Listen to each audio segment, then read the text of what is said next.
Google shook things up this week with a major restructuring. The internet giant has created a new umbrella company called Alphabet, under which it'll house its increasingly diverse businesses. CCTV's Mark New joins us live from Silicon Valley. Mark, explain what is behind Google's strategy here. Michelle, I'll try to give you the best answer, the ABCs of that answer. The new holding company structure breaks down the numerous units of Google into separate entities and puts each one under an umbrella organization, Alphabet. Co-founder Larry Page, often seen as the more management-oriented, becomes CEO of Alphabet, while co-founder Sergey Brin, considered the one with the interest in outside-the-box projects, becomes president.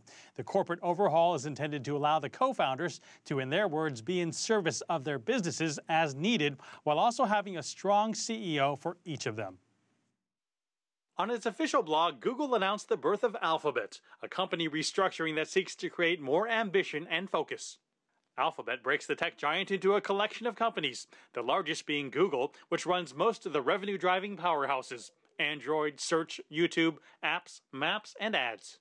Others that get their own business and CEO include Google Capital, Google Ventures, breakthrough project-oriented Google X, smart home-focused Nest, life longevity experimenting Calico, and high-speed internet-based Fiber. Google will report financials separately from the rest of Alphabet's businesses. There was a brand dilution and a brand value issue there that I think they just cleaned up by saying, look, we get it. We are this company called Alphabet.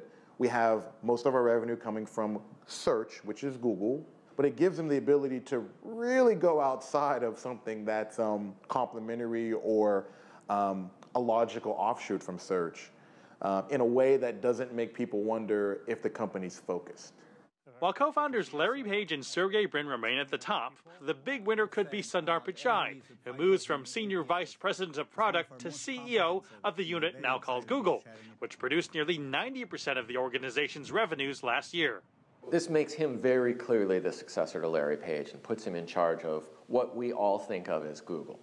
I think down the line, it makes it easier for Google to spin off some of the other companies. Spin-offs are coming faster than almost anyone expected.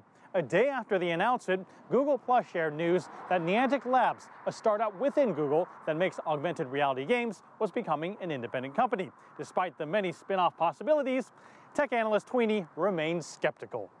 They've just rearranged what's inside the bag. They haven't changed the contents of the bag at all. What it does is it clarifies the management of those subsidiaries a little bit, but it doesn't actually change the overall picture because Alphabet is still represented by the same stock ticker, and it's still functionally the same company. While the structure changes, co-founder Page claims it won't change its driving DNA.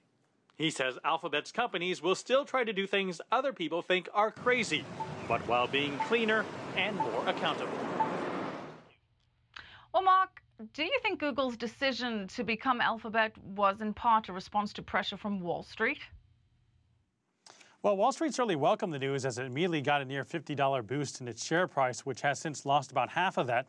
Many investors have suggested Google creates value by splitting companies into pieces, but most of the analysts I spoke to around here do not think it's a move just to please Wall Street, and that the tech giant genuinely feels it will make it leaner and more transparent. In fact, the Harvard Business Review quoted Harvard business strategy professor Joseph Bauer saying Google has two classes of stock, so the founders can afford to ignore pressure from activist investors and basically do whatever they want.